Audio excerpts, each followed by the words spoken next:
Hey guys, tonight we travel back to one of the most glamorous prisons on earth, the Palace of Versailles. Not for you though. You're not an aristocrat in silk breeches or a noblewoman gliding down marble halls. No, you're a servant, buried behind the gilded walls, in spaces so cramped and dark, you could swear the rats here pay rent. And honestly, you probably won't survive this. Not because of some dramatic guillotine moment, but because you'll be crushed by exhaustion, drowned in candle wax, or simply forgotten in some damp servant's passageway beneath the opulent splendor. So, before you get comfortable, take a moment to like the video and check if you are subscribed to the channel, because several viewers of the channel are complaining that YouTube is removing their subscriptions, but only if you genuinely enjoy what I do here. And while you're here, tell me in the comments where you're listening from and what time it is in your corner of the world. It always amazes me how many of you drift off to sleep from places I've never even visited. Now, dim the lights, maybe turn on a fan for that soft background hum, and let's ease into tonight's journey together. You wake up in the same position you fell asleep, curled like a pretzel, your knees jammed into your chest, your head tilted awkwardly against a cold stone wall. There's no bed, just a pile of straw flattened over months of service, tucked behind a heavy velvet tapestry in a forgotten corner of Versailles. You hear it before you feel it, the distant clang of a bell echoing through the marble corridors and gilded chambers. It's your cue. You groan softly, rubbing at your eyes as you unfold your aching limbs and push the tapestry aside. The hallway is still dark, the only light coming from your stub of a candle, casting long, monstrous shadows on the elaborately paneled walls. The air smells faintly of beeswax, lavender, and something less pleasant you don't care to identify. You stretch once, quietly, and pull on your apron, adjusting the string with one hand as you reach for the first thing you always carry, your bundle of keys. Because before the sun has even thought about rising, you're already moving through the vast, icy corridors of the most extravagant building in Europe, responsible for making sure everything is perfect before the nobility wakes up. You pass the bronze clock in the hall. It's 4. Welcome to another day at Versailles. You shuffle quickly down the narrow servants' corridor, your breath puffing in the cold air, your footsteps muffled against ancient stone. The opulence of Versailles is still asleep, draped in shadows, while you're already hard at work with the first task of your endless day, lighting the palace. It sounds simple, but here, where extravagance knows no limits, lighting Versailles before dawn is a Herculean task. You clutch the heavy brass taper holder in one hand and the flint striker in the other, your fingers already raw from yesterday's rounds. The flint scrapes against the steel with a shower of tiny sparks, stubbornly refusing to catch on the wick. You try again, this time with the slight tilt of the wrist you've perfected through long, bitter mornings like this. Finally, a tiny flame leaps to life. You breathe out slowly and move to the first of the hundreds of candle sconces lining the corridor walls. Carefully, you tip your flame into the wick. The wax hisses faintly, then steadies into a soft, warm glow, and so it begins. Candle after candle, room after room. Versailles is an insatiable beast, And your job is to breathe life into it long before any noble steps out in embroidered slippers. The grand halls need light. The salons need light.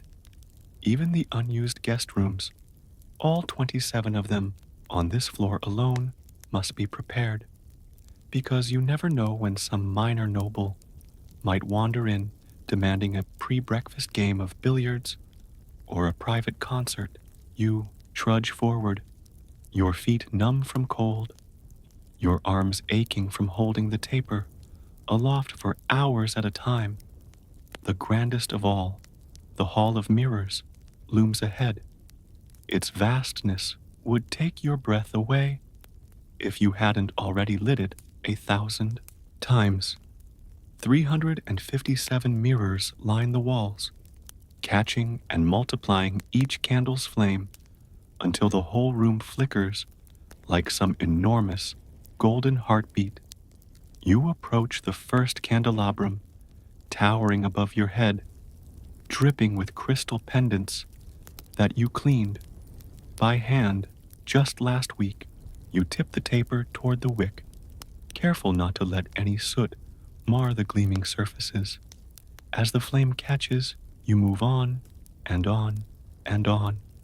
Historically, Versailles required an army of servants just to manage the candles.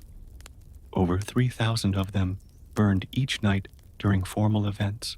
Lighting them all could take hours, and keeping them lit, trimmed, and replaced was a full-time occupation for several dozen staff members.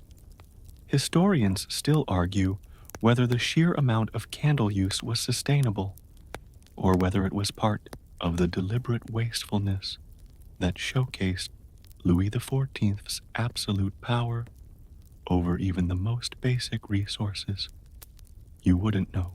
You're too busy chasing flames to think about politics. Your mind drifts as you work, imagining, as you often do, what it must be like to wake up as a noble here, to have someone else light your candles, warm your robes, draw your bath. Instead, you're the shadow slipping between rooms, igniting the illusion that Versailles is always bright, always alive, always perfect. You reach a set of gilded double doors, each etched with vines and cherubs, leading into the Salon de la Guerre. With a practiced nudge of your hip, you've long since learned not to leave smudges with your hands. You push one door open, just enough to squeeze through. Inside, the statues loom like silent judges. You light the sconces along the walls, their flames reflecting off polished marble busts of Roman emperors that the king had installed for reasons you can't pretend to understand. The irony is not lost on you. These cold, marble faces are treated with more reverence than you, but you move on because there are still 2 more salons and the grand staircase to cover before the sun even crests the horizon. By now, the taper in your hand is nearly spent, the flame guttering dangerously close to your fingers. You pull out another from your apron pocket, your last for the morning shift, and strike it to life with the flint, the sharp crack echoing in the cavernous hall. From somewhere deeper in the palace, you hear the faint strains of a violin being tuned, probably one of the king's musicians, preparing for the morning serenade. You roll your eyes. Another layer of artifice that will make it seem as though this place has always been awake, always been beautiful. But you know the truth. You know the sweat and drudgery it takes to keep Versailles glowing. The worst part? By the time the nobles descend for breakfast, they'll complain that the wax dripped unevenly, or that the lighting makes their powdered skin look sallow. You sigh, moving through yet another salon, lighting yet another endless row of candles that will burn down to stubs long before you have the chance to sit down for a single sip of water. Your stomach growls, but there's no time for that. Not when there's still the Queen's antechamber delight and the massive ballroom. Beyond that, your mind wanders again to home. Not that you've seen it in years. You can barely remember the smell of your mother's kitchen or the sound of your father chopping wood in the pre-dawn dark. Now the only sounds that accompany your mornings are the scrape of flint, the hiss of wicks, and your own ragged breathing as you rush to keep up with a palace that will never be satisfied. You pause for a moment to stretch your back, the muscles screaming from the unnatural posture you've been forced into for hours. But there's no time for indulgence. Already you hear footsteps from the noble corridors above, the faint shuffle of silk slippers, and the unmistakable clack of a lady's walking stick. They're waking up. You pick up your taper and move faster. You need to be gone before they descend, invisible once more, leaving behind only the soft, golden glow of a palace that looks like it woke up all by itself. But you know better. It woke up because of you, because of your burned fingers, your aching back, and your silent, thankless work in the dark. And tomorrow, you'll do it all over again. The footsteps above grow louder, echoing down the grand marble staircase. And you know your time in this part of the palace is up. You slip quietly through the hidden servants' passage, your taper extinguished and tucked away, your presence erased as if you were never there. Because here at Versailles, being a servant means being invisible. You move through the walls like a ghost, one of hundreds of unseen souls who keep this glittering monstrosity functioning, while never being acknowledged by the glitterati who glide across its polished floors. The nobles will descend in their silk dressing gowns, trailing the faintest scent of bergamot, unaware that their world has been meticulously arranged for them since before they woke. And you'll be nowhere to be seen. You pause at a small alcove, pressing yourself flat against the wall as a lady's maid hurries past, her arms full of brocade and lace. She doesn't notice you, of course. Why would she? You are both members of the same invisible class, both caught in the unspoken agreement to ignore each other unless absolutely necessary. You exhale and keep moving. Your next task, ensuring that the antechambers are cleared, swept, and that the nobles' preferred chairs are precisely arranged according to the latest shifts in social hierarchy. You enter the grand antechamber, a cavernous room with a ceiling fresco that depicts some grandiose myth you've never bothered to learn. The painted cherubs and gods float above as if they too are unconcerned by your presence. You bend down, picking up a stray feather from someone's fan left behind the night before. You glance at it for a second. Soft, perfect, utterly useless, before tossing it into your apron pocket. Maybe it will pad your thin mattress tonight. You pull out your rag and begin the daily ritual, wiping down the gilded chairs, each leg carved with exquisite detail, each armrest a testament to craftsmanship meant for someone else's comfort, never yours. Your fingers trace over the smooth, cold surfaces, and you think about how much wealth these objects represent, how many years of your wages it would take to afford just one of these ridiculous chairs. The absurdity of it makes you snort softly, but you smother the sound immediately. Someone might hear, and that brings you to the real minefield of Versailles, etiquette. the kind that is less about which fork to use and more about how to survive. You've learned to walk with your eyes cast down, never meeting the gaze of a noble unless directly spoken to.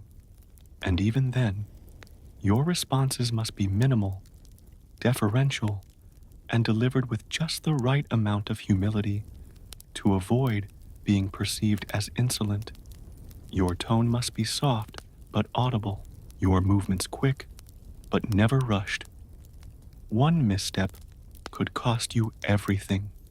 Historically, the strict etiquette at Versailles wasn't just a way to maintain social order, it was a deliberate mechanism of control instituted by Louis XIV to keep nobles dependent and off balance. It trickled down to the servants as well, creating an environment where everyone was on edge, always performing, always fearing they might breach some invisible, fatal rule. Historians still argue whether these elaborate etiquette rituals made Versailles more harmonious or more oppressive. Some say it maintained a delicate peace among egos. Others argue it turned the palace into a gilded prison for all within it, from the king to the lowliest scullery maid. You know where you stand on that debate. As you finish adjusting the chairs to their precise angles, your stomach tightens at the sound of approaching footsteps, not heavy, hurried ones like another servant's, but measured, slow, deliberate, a noble. You straighten instantly, stepping back from the chair and folding your hands neatly in front of your apron, your eyes on the floor, your entire posture screaming deference. The nobleman sweeps past in an explosion of perfume and silk, his buckled shoes clicking authoritatively against the marble, as if he owns not just this palace, but the very ground it sits upon. You don't breathe until he's gone. Only then do you relax your shoulders, release the breath you've been holding, and continue with your work. You know better than to be caught in his path for too long. There's another story you heard recently about a servant who accidentally blocked a duchess's way for a heartbeat too long and was reassigned to the stables for her insolence. No one's seen her since. You shake off the thought and continue moving through the room, checking the drapes for dust, smoothing the tablecloths, ensuring that every detail is perfect before the nobles arrive for their morning gatherings. The worst part, they'll never know you were here. They'll never pause to admire how flawlessly the chair legs align, how the drapes fall just so, or how not a single crumb lingers on the parquet floor. They'll simply expect it, like the sun rising or the fountains flowing in the gardens. And you'll slip away again, back through the hidden door behind the grand mirror, your reflection disappearing along with your presence, leaving nothing but a pristine space for someone else's pleasure. As you move through the corridor, you can hear the chatter beginning to rise from the salons. The nobles are awake, exchanging gossip, planning duels, plotting marriages, and fretting about the day's weather, as if the clouds care about their whims. You shake your head slightly, amused at their obliviousness, but you'd never let that amusement show. You've learned to keep your face as polished as the furniture, your emotions tucked away like the rags in your apron pocket. Because here, at Versailles, being a servant means knowing your place, always in the background, always unseen, always indispensable, but never acknowledged. And as you make your way toward your next task, the faint strains of a harpsichord float through the air, and you realize with a weary sort of resignation. The performance has begun, and you're one of its most essential, invisible players. You keep moving, your steps light and practiced, as the sounds of Versailles waking up become a chaotic symphony. The rustle of silk, the low murmur of conspiratorial gossip, the sharp clack of heels on marble floors, and the occasional shrill laugh echoing through the gilded corridors. But your focus is elsewhere, on your hands, because now comes the part of your morning that will strip your fingers raw, the endless cleaning of opulent spaces. You push open a hidden service door and step into the Salon de Venus, blinking as sunlight cuts through the towering windows. The room is already suffused with a soft, golden glow, bouncing off every gilded surface and polished mirror, making the marble columns and painted ceilings shimmer. But that shimmer doesn't maintain itself. That's your job. You approach the first of many marble busts, a Roman emperor whose name you've forgotten, and begin your ritual. Soft cloth, gentle pressure, circular motions to coax the dust from the crevices of his imperious nose and stoic brow. He looks down at you, like all the others, cold, unmoving, indifferent. You smirk, muttering under your breath, "Good morning, Your Excellency." If anyone heard that, you'd be chastised for irreverence. But no one ever hears the servants, right? Your rag moves over the marble's cold surface, and your mind drifts. You think about how many of these rooms you clean each day. Salons, antechambers, bedchambers, and how they all blur together after a while in a haze of gold leaf, crystal chandeliers, and endless Baroque extravagance. You step carefully around an intricately carved commode, its wood inlaid with precious stones you could never afford, even if you saved your wages for a century. You remember the story of a young scullery boy who tripped while dusting a console table last year, cracking its delicate marquetry. He was dismissed within the hour, and by dismissed, of course, no one means severance pay and a fond farewell.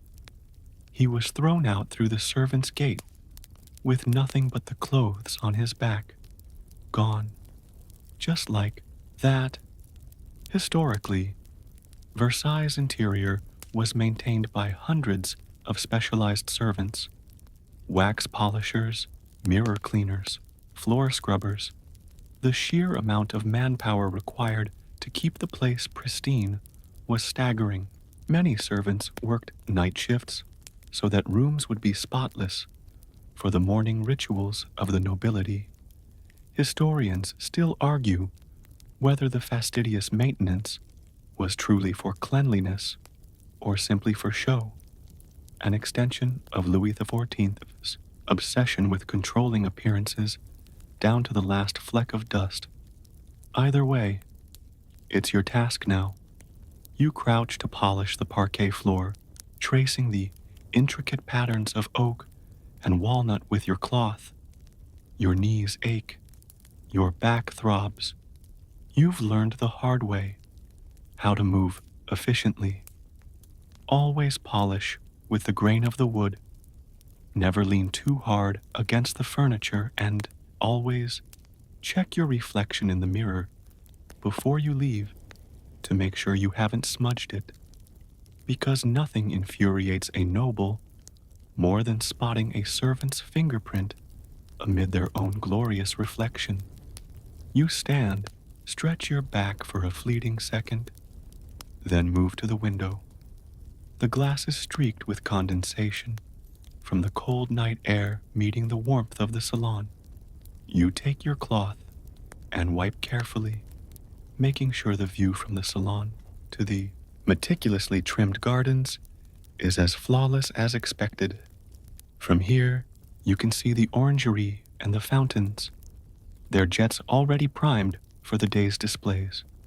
You pause, imagining what it would be like to simply walk out into those gardens, sit beneath the shade of a tree, and feel the sun on your face without the burden of a task list weighing you down. But that's not for you.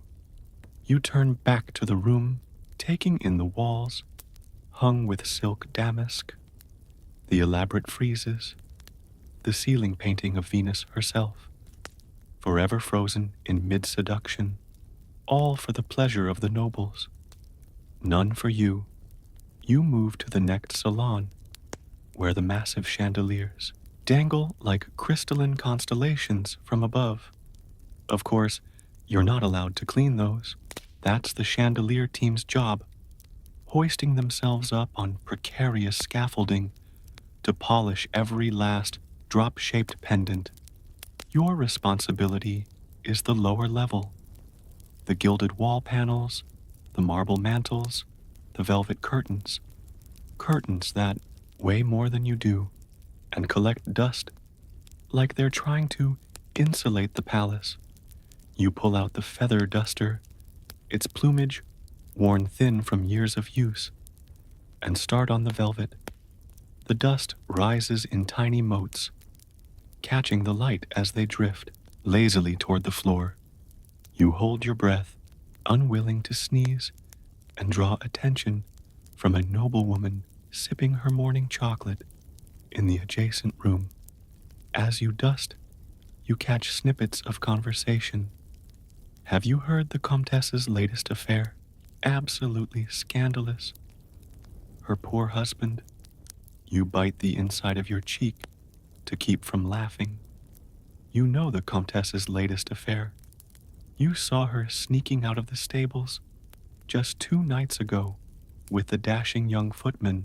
Everyone pretends not to notice, but you'll keep that knowledge to yourself, because in Versailles, the walls have ears, and sometimes those ears belong to the walls themselves, and servants who gossip are servants who disappear. You finish with the curtains and move to the fireplace, where last night's embers have left a faint gray residue on the marble surround. You scrub gently, careful not to leave scratches, until the stone gleams once more.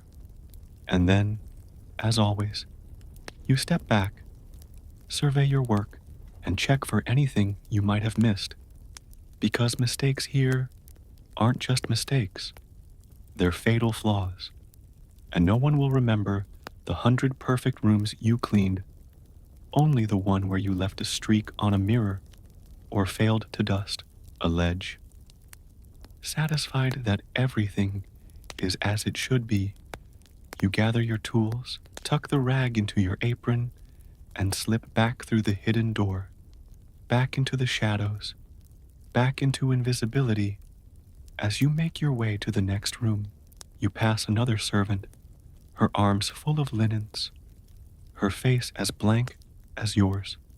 You nod to each other, briefly, a silent, shared acknowledgement of the quiet war you both fight daily against the grime, the dust, and the impossible expectations of Versailles. And then you both keep walking, because the palace isn't going to clean itself, and neither of you is getting out of here anytime soon. You move quietly down another narrow passage, heading toward the Queen's private apartments. The shift in air is subtle but immediate. The faint aroma of rose water and orange blossom lingers even here, trying in vain to mask the more persistent scent of what Versailles truly smells like beneath the gilded illusion. Because while nobles drift from salon to salon, wrapped in layers of silk and lace, dabbing their wrists with floral perfumes, you know the real smell of Versailles. And it's not roses, it's chamber pots, it's spoiled food, it's sweat trapped in brocade and velvet that's rarely, if ever, properly laundered. You turn into one of the antechambers and stop, nose wrinkling involuntarily. Somewhere close by, someone's neglected to empty one of the night pots. Again. And this is why your next task is perhaps the worst part of being a servant here, dealing with the stench beneath the perfume. You force yourself to breathe shallowly through your mouth as you collect a silver chamber pot from beneath a heavily embroidered settee. It's a beautiful object, its polished surface reflecting the ornate wall moldings. But you know better than to admire it too closely. You lift it carefully, steadying your grip so as not to spill anything as you make your way through the hidden corridor toward the servants' latrine disposal area. Because at Versailles, there's no modern plumbing, no indoor toilets, no convenient running water, just a network of servants ferrying human waste out of the most luxurious palace in Europe, like a system of invisible veins, constantly at work beneath the skin of gold. Historically, Versailles was infamous for its poor sanitation. Despite its grandeur, the palace lacked adequate facilities to deal with the waste produced by its thousands of residents and visitors. Human waste was often tossed out of windows or left in hallways for servants to collect. Historians still argue whether the palace's sanitation was truly worse than that of contemporary cities. But all agree Versailles stank. You've long since stopped being horrified by it. Now, it's just one more task in a never-ending chain of indignities that define your life as a servant. You reach the service chute and empty the pot with a practiced flick of the wrist, avoiding as much splashback as possible. Then you rinse it with cold water from a nearby bucket, dry it with a rag already stiff from similar tasks, and make your way back to the antechamber to repeat the process with 3 more pots.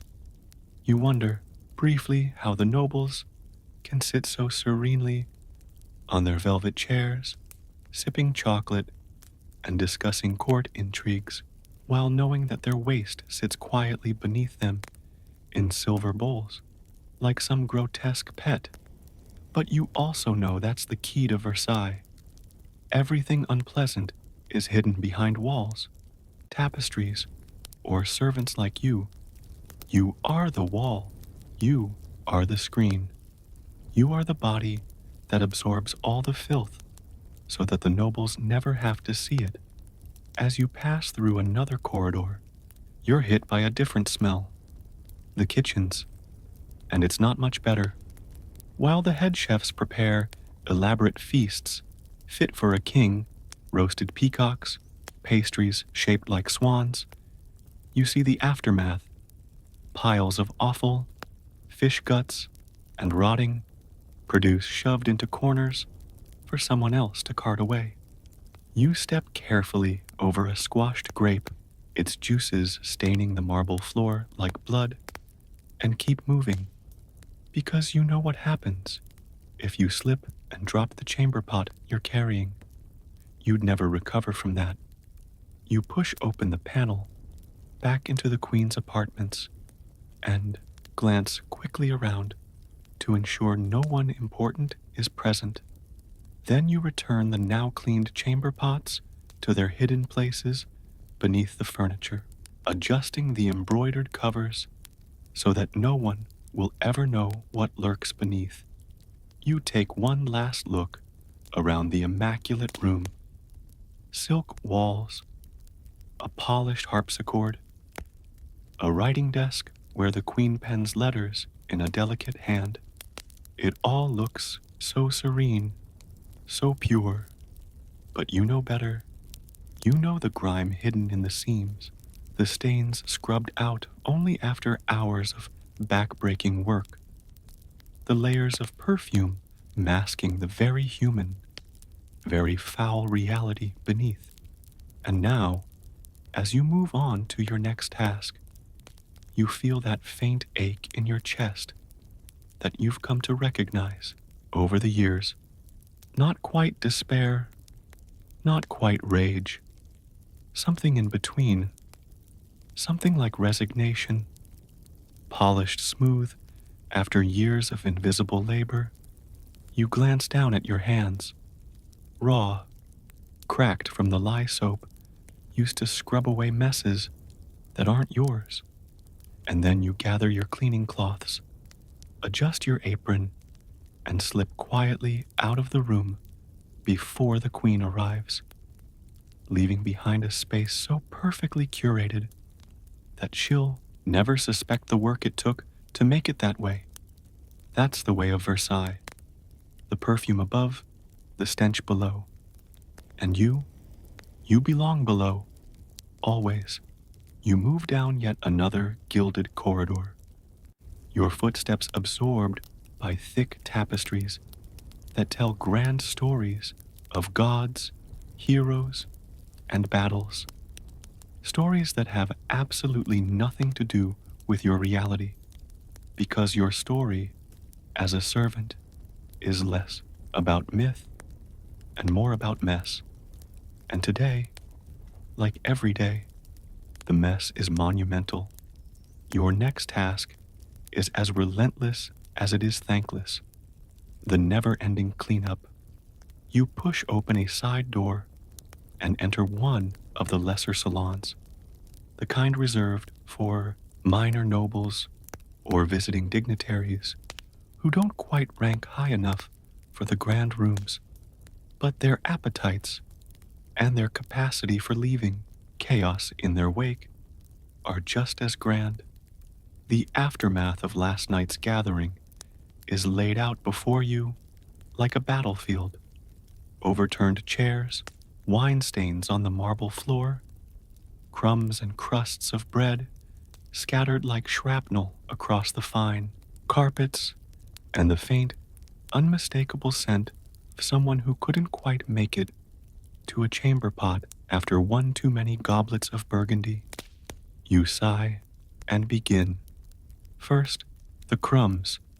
You fetch the stiff bristled brush from your apron and bend low, sweeping them carefully into your palm, knowing full well that no one will thank you for this, but someone will certainly notice if a single speck is left behind. The marble gleams beneath the debris, a cruel reminder of the perfection you are required to maintain. Then the stains. You kneel, dampening a cloth in cold water from the small bucket you carry with you everywhere, and start scrubbing at the wine blotch that snakes across the floor like a dark vein. The cold water bites into your already chapped knuckles, but you press on, moving in small, practiced circles until the stain fades to a faint pink shadow. It's not enough. You reach into your pocket for the soap block, lie, harsh but effective, and apply it carefully, working the stain until your fingers sting, and the marble looks as though no debauchery ever took place here. Of course it did, but Versailles is built on the illusion of perfection, and you are the one who maintains that illusion. Historically, Versailles employed hundreds of cleaning staff, tasked with preserving its opulent interiors against the constant onslaught of feasts, balls, and daily wear. Many of these servants worked overnight, racing to prepare the salons before the morning rituals began. Historians still argue whether the incessant cleaning was primarily for hygiene or for maintaining the image of royal perfection that Louis XIV so meticulously crafted. You know the answer. It's all about appearances. Always. Once the floor is acceptable, you turn to the chairs. Heavy, ornate things upholstered in brocade and trimmed with gold leaf that chips off at the slightest touch.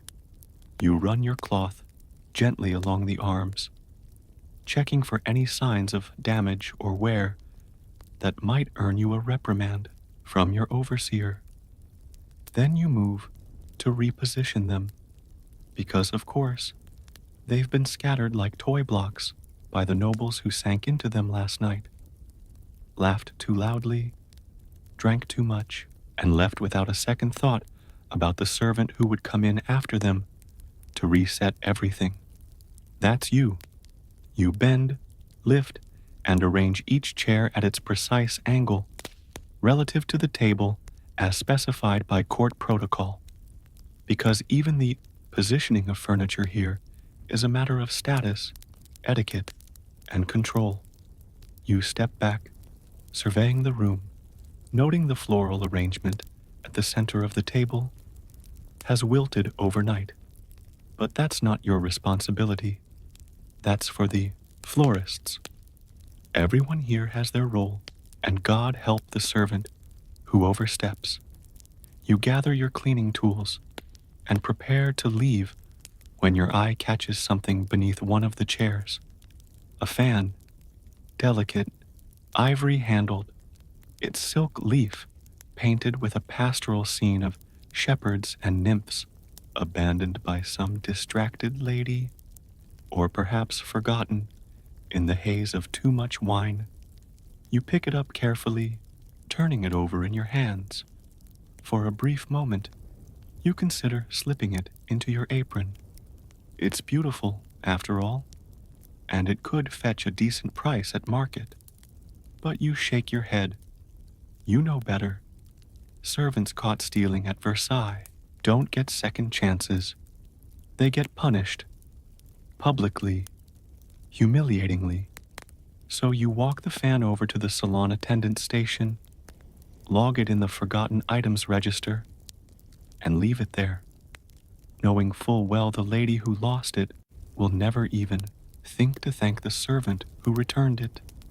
That's not how Versailles works. You push open the door and move into the next room, where another scene of quiet devastation awaits. Spilled chocolate on a velvet settee, a snuffed candle, leaving soot on a gilded candelabrum. Crumbs again, somehow already gathering in the corners, despite your best efforts. And so, the cycle begins anew. Dust, scrub, polish, arrange, repeat. It's a dance you know by heart, and yet it never gets any easier. Your hands grow rougher, your back more stooped, your patience thinner with each passing year. But you keep going, because you must, because no one else will. You pause for a moment at the window, looking out over the gardens, where a group of nobles are strolling, parasols in hand, laughing at some joke you're not privy to, and wouldn't understand even if you were. Their world is light, effortless, adorned with pleasures you clean up after, but never experience yourself. And yours?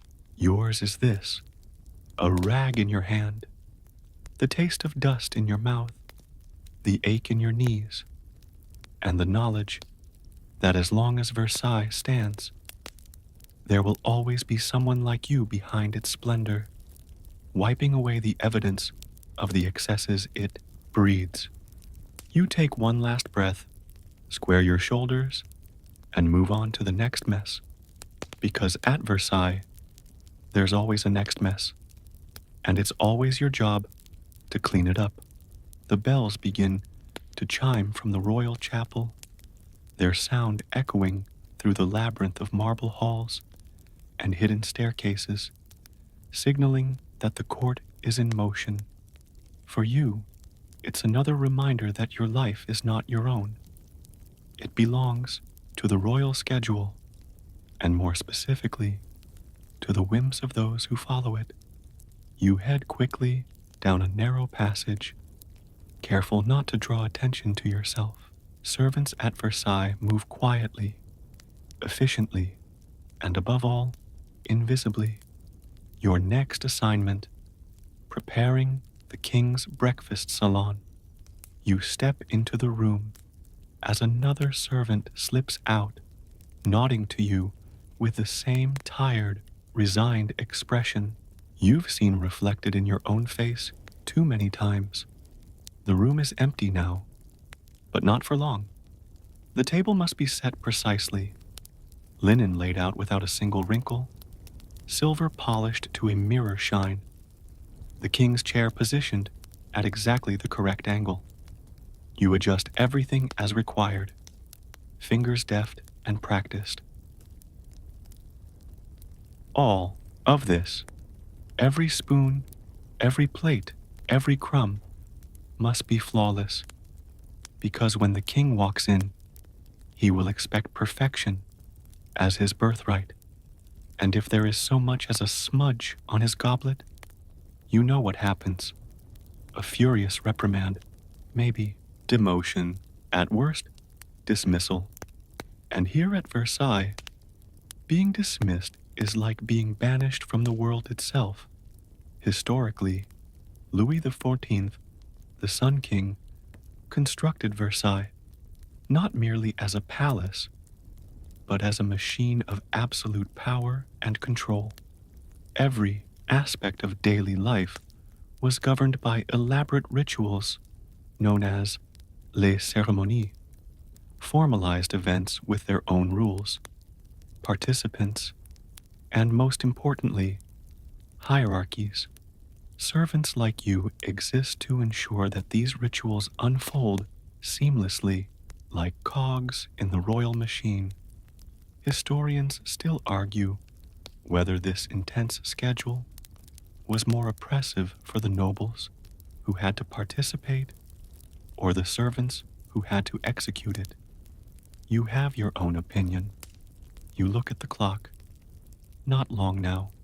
Already, you can hear the faint shuffle of the courtiers assembling outside, preparing for the king's lever, the formal rising ceremony that dictates the start of every royal day. You glance around the room one final time, everything in place. You move swiftly out through the hidden passage before the courtiers enter, vanishing just as the king's inner circle begins their approach. And now, it's on to the next task. Because once the king is up, the rest of Versailles must follow suit. You hurry down another corridor to assist in setting up for the queen's morning promenade through the gardens. But of course, before the queen steps foot outside, the paths must be swept, the benches dusted, the fountains checked. That's your job too. You pass a cluster of gardeners already at work, their hands red from the morning cold as they prune hedges into fantastical shapes for the queen's enjoyment. You offer a silent nod as you step onto the gravel path, broom in hand, sweeping away the leaves that have fallen in the night. It's mindless work, and yet it must be done. The queen cannot be seen stepping over debris. She must glide, as if the very earth recognizes her rank and has politely cleared itself from her path. But of course, it hasn't. You have. You pause for a moment to stretch your aching back, your gaze drifting across the perfectly symmetrical gardens, stretching out in all directions, each flower bed and fountain meticulously arranged to display royal order and power. It is beautiful, and yet you feel nothing but exhaustion as you return to your sweeping. Your arms ache from the relentless motion, but you keep going because there is no option to stop. The Queen's Promenade is scheduled for precisely 8 o'clock, and everything must be perfect by then. No exceptions. Ever. Historically, Versailles operated according to an ironclad daily schedule known as the etiquette, with each activity choreographed to showcase royal majesty and control. This schedule didn't just govern the lives of the nobles, but dictated every movement of the servants who worked ceaselessly behind the scenes to maintain the illusion of effortless grandeur.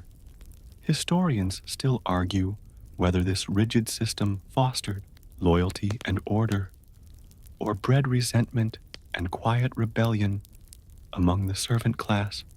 You know where your sympathies lie. As you sweep the last of the leaves from the path, a high-pitched voice calls out from the terrace above. Hurry! They're coming. You glance up to see another servant, gesturing frantically. You drop the broom and rush toward the next assigned task, assisting with the king's formal morning procession through the Hall of Mirrors. Another performance, another ceremony, another opportunity for things to go wrong. For you, as you hurry back inside, your mind flashes through the checklist. The mirrors, cleaned. The floors, polished. The draperies, arranged. The lighting, perfect. Everything must be ready, because the king's schedule waits for no one, and certainly not for you. You arrive just in time to slip behind one of the massive pilasters, disappearing from view as the trumpets announce the king's arrival. The nobles are already assembled, their wigs and silks and jewels glittering under the hundreds of candles you helped light just hours ago. And there, at the center of it all, the Sun King himself, moving through the hall like he owns not just this palace, but the very concept of time itself. And in a way, he does. His schedule governs the world around you, pulling you from task to task like a puppet on invisible strings. As the procession glides past, you hold your breath, praying that nothing is out of place, that none of your work will draw the wrong kind of attention. Because here at Versailles, your job is simple. Do everything, be invisible, and most of all, never, ever disrupt the royal schedule. The grand procession fades down the hall, and you release a breath you didn't even realize you were holding. For now, the king is gone, and with him, the crushing pressure of immediate royal proximity. But your work is far from over. In fact, your next task is one of the most intimate and yet most dehumanizing duties of all, dressing the nobility. You turn and head swiftly through the servant corridors toward one of the guest chambers, where a nobleman is preparing for a morning hunt. Already, a footman has laid out his clothing, layer upon layer of brocade, linen, lace, and velvet, so much fabric that it could practically stand up on its own. You knock gently on the chamber door, wait for the perfunctory, enter, and step in, eyes cast respectfully downward. The nobleman is sitting on an ornate chair, wearing nothing but his stockings and a loose shirt, yawning widely as he gestures lazily toward the pile of clothing arranged at the foot of the bed. You move silently, lifting the first piece, an elaborately embroidered waistcoat, and helping him slip his arms into it. The fabric is heavy, stiff with gold thread that scratches against your fingers as you fasten the tiny buttons. He says nothing. Of course he doesn't. Why would he? You are as much a part of the furniture as the chaise longue by the window or the clock on the mantel. Your hands move quickly and efficiently, tying cravats, smoothing sleeves, and adjusting lace cuffs until every fold and pleat falls exactly as it should. Historically, noble dressing at Versailles was not merely a practical matter, but a ritual laden with symbolism and status. High-ranking nobles often had the honor of assisting the king himself with his dressing, while lesser nobles and servants like you performed similar tasks for those lower on the hierarchy. Historians still argue whether these rituals were empowering for those who performed them as an opportunity to be physically close to power or demeaning, as a reminder of their own subordinate station. You know where you stand on that debate. The nobleman shifts in his chair, glancing idly at his reflection in the mirror while you adjust the hem of his coat. Then he sneezes, violently, without warning. A cloud of powder from his wig explodes into the air, settling like toxic snow all over your freshly cleaned apron and into your hair. You freeze, resisting the urge to cough or brush yourself off. He doesn't even notice, just waves you away and turns to admire himself from another angle. You nod stiffly and step back, retreating to the corner of the room as he rings a small silver bell, summoning another servant to bring his hunting boots. Your role here is done. You slip out quietly, closing the door behind you, leaving him to his reflection and the mountain of fabric you've just draped over his pampered form. You pause in the hallway, brushing powder from your sleeves and shaking it out of your hair with a practiced flick of the wrist. The taste of it is acrid on your tongue, a mixture of starch, talc, and who knows what else. Probably arsenic, given what you've heard. You sigh, moving on, because there's another noblewoman waiting to be dressed down the hall, and her outfit is even more elaborate than his. You enter her chamber after a polite knock and find her seated at her vanity, already surrounded by a small army, a hairdresser teasing her towering coiffure into place, a lady's maid fastening jewels around her neck, and you, tasked with securing the dozens of tiny buttons that run down the back of her tightly fitted bodice. You step forward, fingers deftly working through the buttons as the lady prattles on about the latest court gossip. You hear her mention, with a giggle, that the Queen's new gown was seen as almost provincial by the Duchesse de Chartres, and everyone in the room gasps as though this is the gravest offense imaginable. You suppress a smirk. The nobility's idea of scandal never fails to amuse you. Meanwhile, your fingers ache from the repetitive motion, but you don't stop until every button is perfectly aligned, and the lady preens in the mirror, nodding her approval.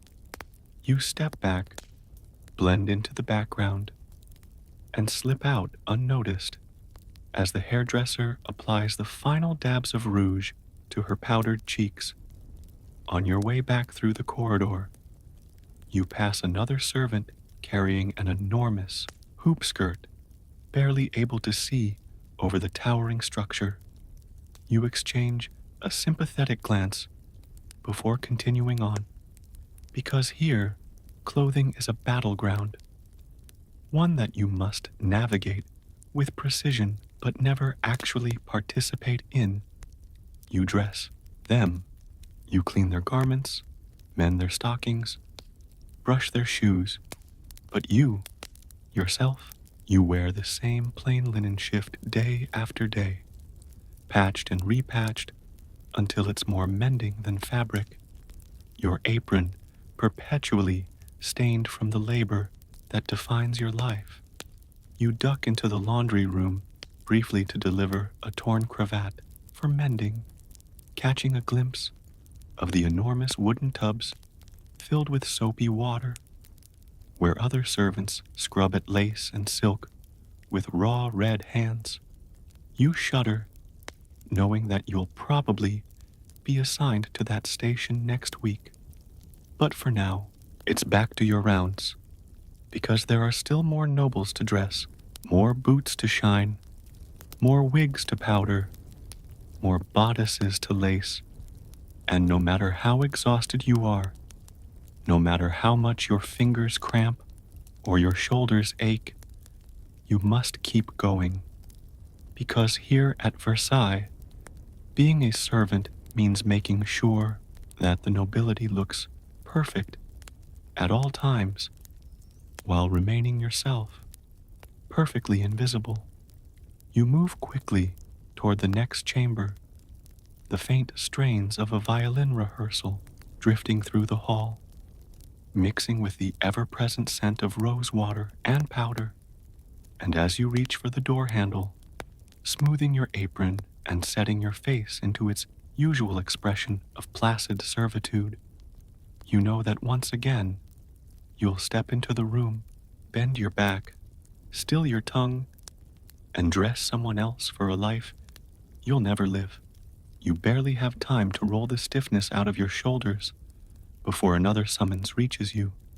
A page rushes by, muttering something about the aftermath of last night's gathering in one of the lesser salons. You don't even bother sighing anymore. You just turn on your heel and head there, knowing exactly what awaits, managing noble messes. The salon is still half shrouded in morning light when you slip inside. The sight is familiar.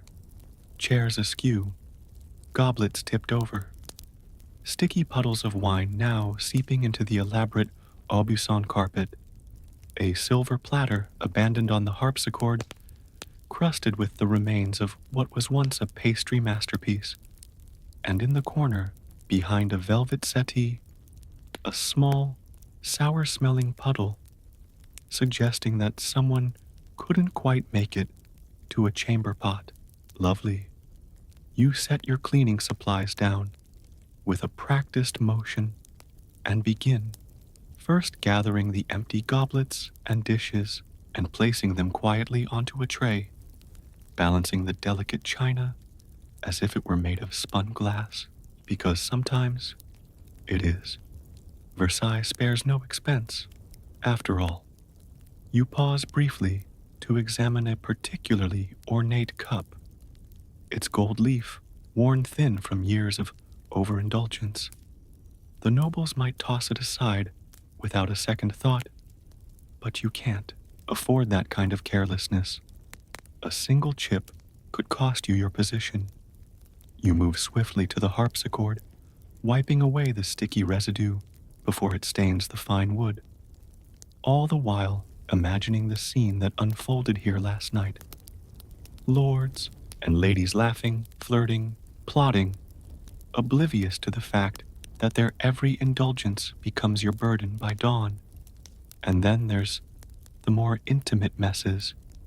You glance at the settee, knowing full well that beneath those layers of velvet lurk the unspeakable remnants of the previous evening's excesses. You steel yourself, lift the edge of the fabric, and yes, there it is. The chamber pot, half full. You fetch your gloves from your apron and carefully extract it, moving swiftly toward the nearest service corridor to dispose of it. Because as glamorous as Versailles appears to the outside world, you know that beneath the gilded surface, it's a place of grime, waste, and rot. Historically, Versailles was notorious for its inadequate sanitation and reliance on human labor to manage waste. The palace lacked modern plumbing, and the task of removing chamber pots, cleaning soiled upholstery, and dealing with the aftermath of noble excess fell squarely on the shoulders of servants like you. Historians still argue whether the palace's constant state of disrepair was an unavoidable consequence of its size and population, or a reflection of the court's utter disregard for the laboring class. Either way, you know the truth. It's your life. You return to the salon, douse a rag in lye-soaked water, and scrub the stain beneath the settee until your knuckles burn. Then, moving to the windows, you crack them open just enough to let some of the foul air out, even though you know the nobles will complain later that the room is too drafty. They always do. But for now, you work quietly, methodically, restoring the space to the illusion of untarnished elegance that the court requires. Because at Versailles, appearance is everything. Reality is irrelevant. You shift the settee back into place, adjust the candelabra on the mantel to its proper angle, and step back to survey your work. The room is immaculate again. You gather your cleaning supplies and slip out through the hidden servants' passage, passing by another colleague on her way to the Queen's apartments with a bundle of fresh linens. You exchange the briefest of glances, a silent, mutual acknowledgement of your shared struggle, before moving on to the next task, because there's always a next task. Today, it's the nobleman's spaniel. Yes, even the pets of Versailles leave their messes for you. You head toward the courtyard, where the noble's lapdog has been left to relieve itself, only to find that it's already done so, right on the entrance steps. Typical. You fetch a bucket of water and scrub brush, crouching on the cold stone, to clean up after a creature that's likely fed better than you are. The dog barks at you indignantly from a safe distance, as though offended that you would dare remove its calling card. You suppress a laugh, because what else can you do?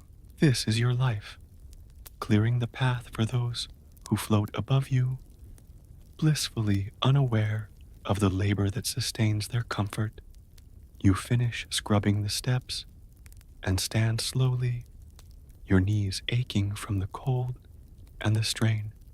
Your hands are red and raw, but you barely notice anymore. The ache is just part of you now, as much as your apron or your key ring or the perpetual tightness in your lower back. You pause briefly, straightening your posture, and glance out at the gardens.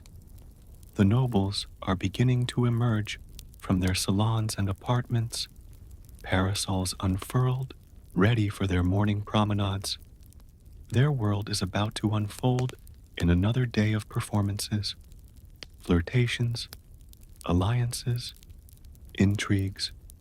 But you'll spend that day behind the scenes, tending to their messes, managing their waste, ensuring that everything around them appears as immaculate and effortless as they expect, because that's what Versailles demands.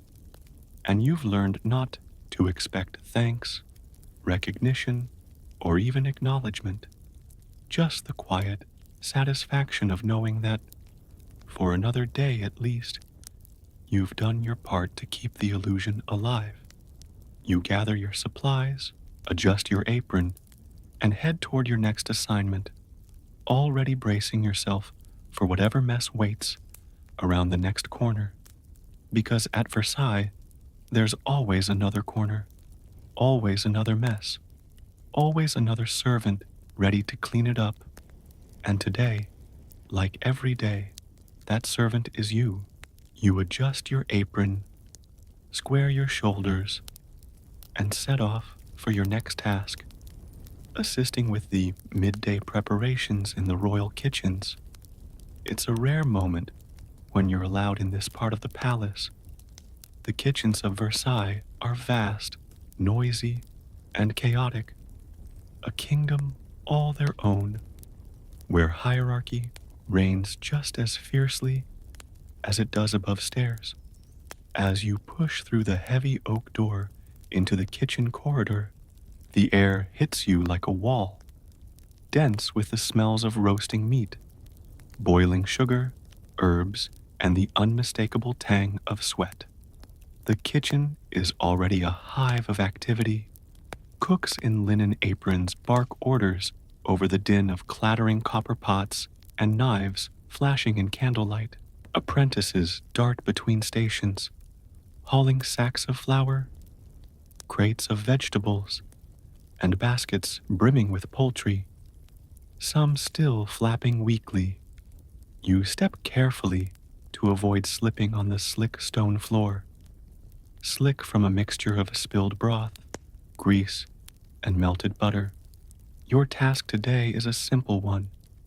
Assist with plucking the pheasants for the nobleman's supper. You move to the corner where a small heap of dead birds waits, limp, iridescent feathers dulled by the loss of life. You grab one, its body still faintly warm, and begin the tedious process of stripping it bare.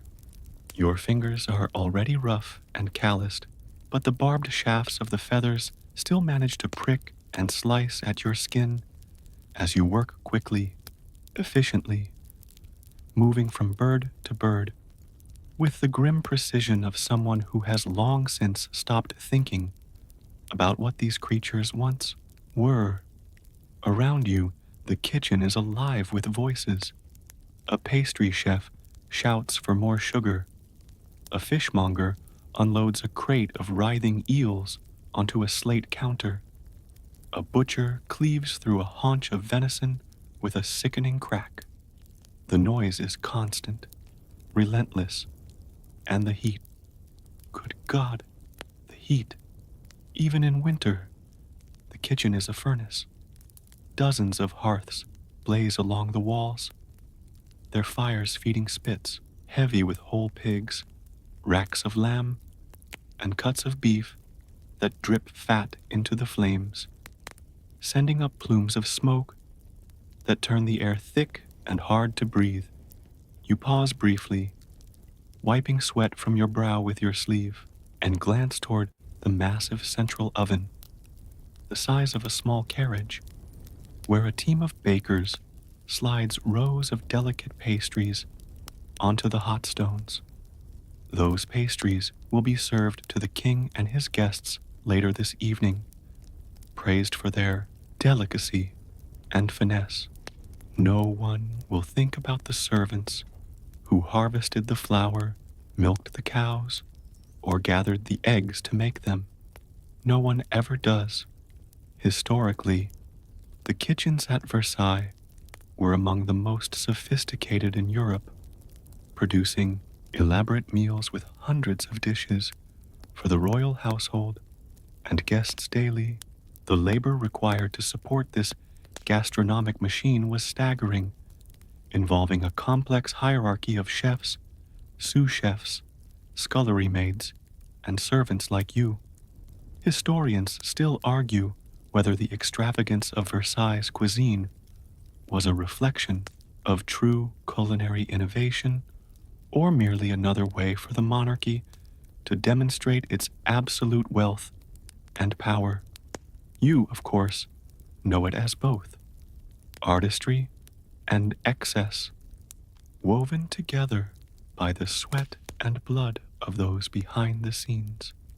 You finish plucking the last pheasant and carry the bundle of naked birds to the butchery table, where a cook nods gruffly and sets about gutting and trussing them for the roast.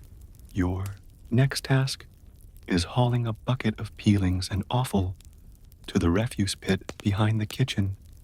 You grip the handle tightly, muscles straining, as you hoist the heavy load and carry it out through the back door into the courtyard, where the stench of decaying food and animal waste hits you like a slap.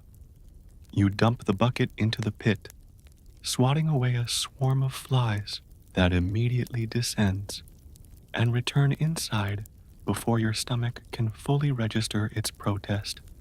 Back in the kitchen, you pause briefly to gulp a ladleful of water from the communal bucket, warm, metallic tasting, but better than nothing. Then it's on to the scullery. You pass through to the adjoining room, where the air is even more humid, thick with the smell of soap and the constant slosh of water. Rows of scullery maids stand elbow deep in basins, scrubbing pots blackened from the hearth fires, scraping hardened gravy from serving platters, and rinsing flagons sticky with wine. You grab a cloth and a pewter dish and join in, plunging your hands into the tepid, greasy water, working at the congealed mess with practiced efficiency. Your fingers slip on the slick surface, and the dish nearly clatters to the stone floor. Your heart skips a beat. Breaking or damaging anything in the royal kitchen is a punishable offense. You steady the dish, exhaling sharply, and continue scrubbing until it gleams once more. The scullery mistress walks by, eyeing your work with a hawk's gaze. You make sure to keep your posture straight, your motions smooth, showing no sign of fatigue or frustration, because here, in this steaming, suffocating space, there is no room for complaint, no allowance for error, just relentless labor, all in service of meals that will be devoured in minutes by people who will never know your name. Once the stack of dishes is done, you set your cloth aside and take a brief moment to flex your aching fingers before moving on to help prepare the banquet hall for the evening feast. You pass through the kitchen's grand arch and emerge into the servant corridors that lead toward the hall, your legs heavy, your stomach growling, but your mind already rehearsing the next set of tasks, arranging place settings, polishing silver, ensuring that each chair is positioned exactly as protocol dictates. Because when the nobles enter later, dressed in their finest silks and satins, they must find everything perfect. They will sit, dine, laugh, and drink, their conversations filled with politics, gossip, and art, but not once will they think about you. Not once will they pause to wonder whose hands prepared their meal, whose arms hauled the firewood that cooked it, whose fingers scrubbed the silver until it shone. But you know, and that knowledge sits with you, quietly, as you press forward toward the banquet hall, ready to keep playing your part in the grand illusion that is Versailles, because here, even in the kitchens, even buried beneath layers of marble and silk, the performance never ends, and neither does your work. By the time you reach the banquet hall, your arms feel like lead, but you can't slow down now. The grand space is already a flurry of quiet movement as other servants bustle about, adjusting chairs, polishing cutlery, and laying out endless rows of gleaming dishes. The chandeliers above, each a small galaxy of cut crystal and candlelight, are already being lit by a team of specialized servants, balancing precariously on ladders to ensure every flame is perfectly even. You move to your assigned post, setting the place settings at one of the smaller tables, designated for the less illustrious nobles. Still, their expectations are no less exacting. The knife to the right, blade turned inward, the fork to the left, precisely 1 finger width from the edge of the table, the spoon delicately set above the plate, aligned with the napkin, which must be folded into the appropriate rococo flourish. A swan today, as the head steward announced earlier, in a tone as serious as if he were planning a military campaign. You work swiftly, your fingers now moving almost automatically through these choreographed motions you've repeated hundreds of times.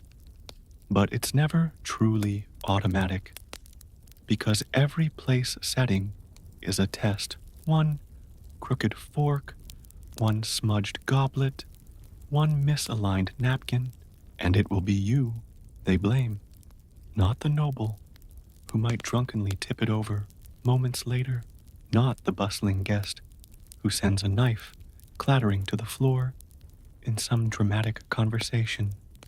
You, the servant, the invisible architect of their comfort, and the inevitable scapegoat when that comfort is disturbed. You finish the last setting and step back, surveying the table with the practiced eye of someone whose very survival depends on getting it right. It looks perfect, but you know that perfection is fleeting here. The moment the nobles arrive, all of your careful work will be undone in a matter of minutes, replaced by wine spills, crumbs, and discarded scraps of half-eaten game. Still, you perform the ritual because it's expected, because it's your role. Historically, Versailles was famous for its elaborate meals, not just for their excess, but for their precision. Every dish, every place setting, every element of the table was part of a broader performance of royal power and refinement. Servants like you were essential in maintaining this illusion, executing their roles with silent efficiency. Historians still argue whether these meticulously staged meals were a sign of cultural sophistication or simply empty displays of privilege and waste. You're pretty sure you know which side of that argument you fall on. As you step away from the table, you catch sight of the royal dais at the far end of the hall, elevated slightly above the other tables, where the king, queen, and their most honored guests will sit. Only the most senior servants are allowed anywhere near it. You've never set foot on that platform, probably never will. And honestly, you don't mind, because while the nobles may sit there surrounded by gold and finery, it also puts them squarely in the center of the room, the focus of every eye, every murmur, every rumor. Your place, by contrast, is in the shadows, safe, unseen. You move to assist with arranging the centerpieces, towering sculptures of fruit and sugar, painstakingly constructed by the palace's master confectioners. You're careful not to jostle them. One false move, and the delicate spun sugar might collapse, and with it, your prospects for continuing to work here. You steady a particularly precarious tower of candied pears and take a small step back, satisfied that it will hold. A steward passes by, his keen eyes scanning the room, nodding approvingly as he inspects each table, each arrangement, each servant. You stand a little straighter as he approaches, ensuring that your hands are folded neatly in front of your apron, your expression neutral but attentive.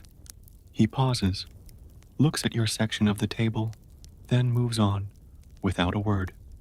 Relief. You exhale quietly, because here, no feedback is the best feedback.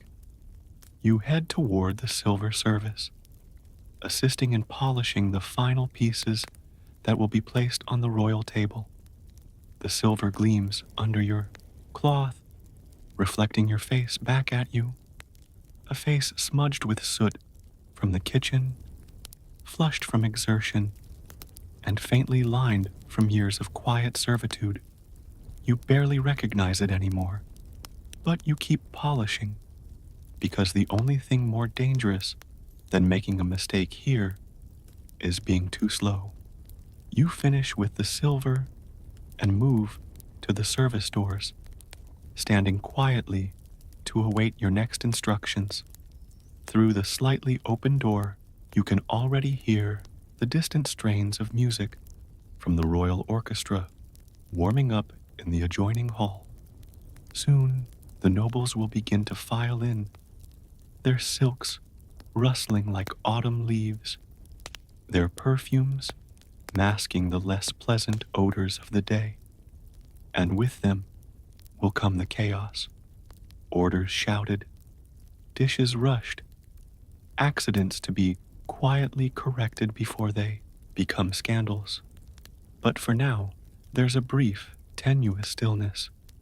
You allow yourself a small moment to lean against the doorframe, rolling your sore ankles and flexing your cramped fingers. It's only midday, but you've already been on your feet for hours, with many more still to go.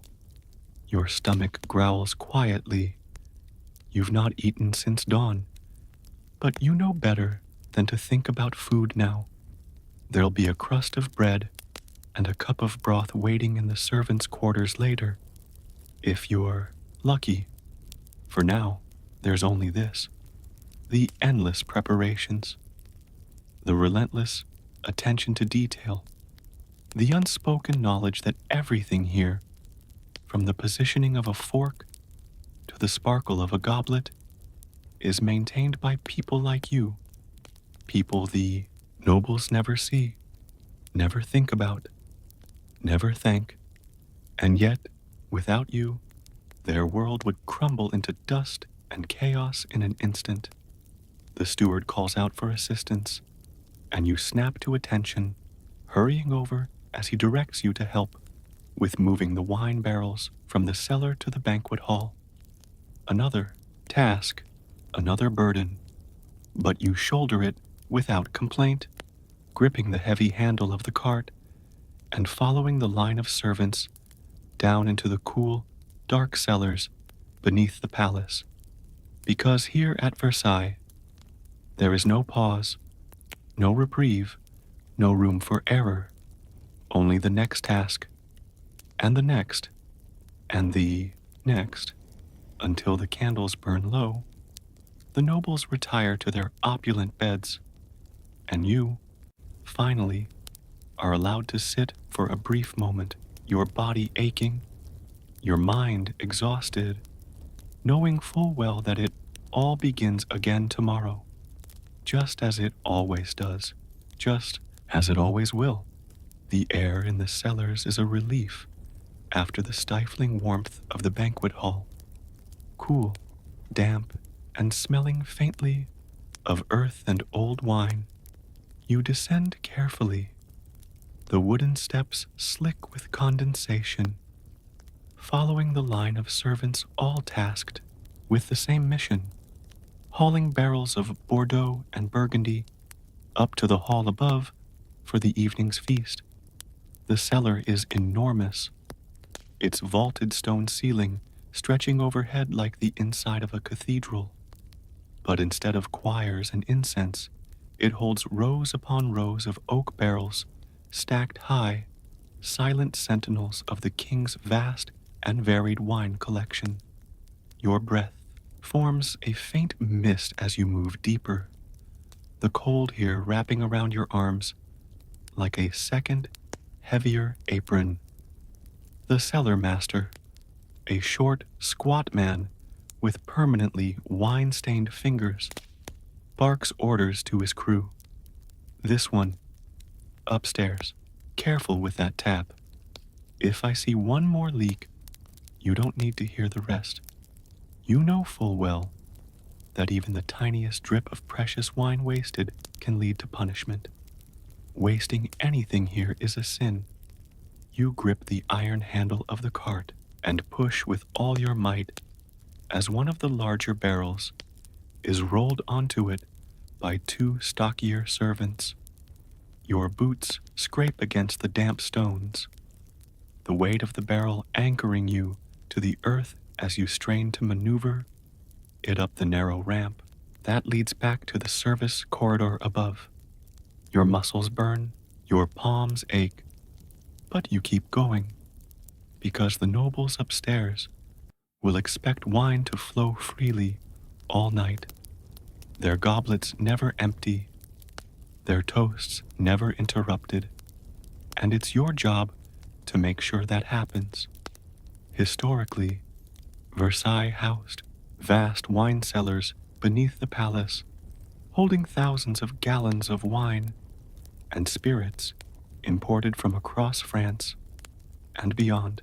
Servants labored daily to maintain, transport, and serve these beverages during the endless succession of feasts, banquets, and informal gatherings that defined court life. Historians still argue whether the court's legendary consumption of alcohol was simply cultural or a coping mechanism for the crushing monotony and rigid etiquette of palace life. You have your theories.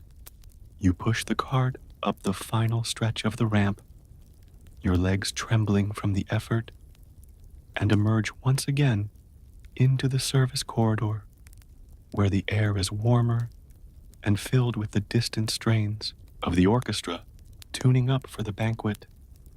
Another servant takes the cart from you, steering it toward the banquet hall, where footmen will discreetly decant the wine into crystal carafes, ensuring that no noble ever has to lay eyes on the labor behind their evening's pleasure.